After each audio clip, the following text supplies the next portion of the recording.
வா ஈஸ்வரமுனி, ஊருக்கு புறப்பட ஏற்பாடெல்லாம் ஆயிற்றா? ஆயிற்று. தங்களுக்கு உறங்க ஒரு பாயும் ஒரு மனைப்பலகையும் வைத்திருக்கிறேன். வேண்டாம். வேண்டாம் என்றால் தாங்கள் வெறும் தரையில உறங்குவீர்கள். இல்லை, நானும் உங்களுடன் வருவதாக முடிவெடுத்துள்ளேன்.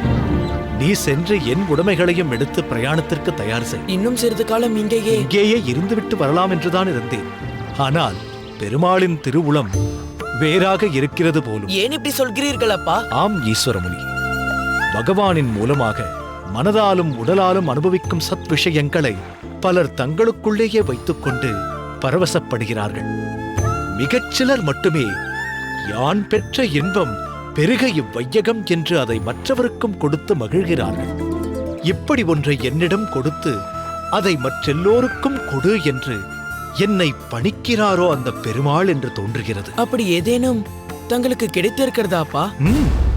கிடைக்கலாம் என்று பெருமாள் கோடி காட்டுகிறாரோ என்று நினைக்கிறேன். அது எதுவாயினும் தாங்களும் எங்களுடன் வருவது குறித்து எனக்கு மகிழ்ச்சியே. தாத்தாவிற்கும் இது ஒரு நல்ல செய்தியாக இருக்கும்.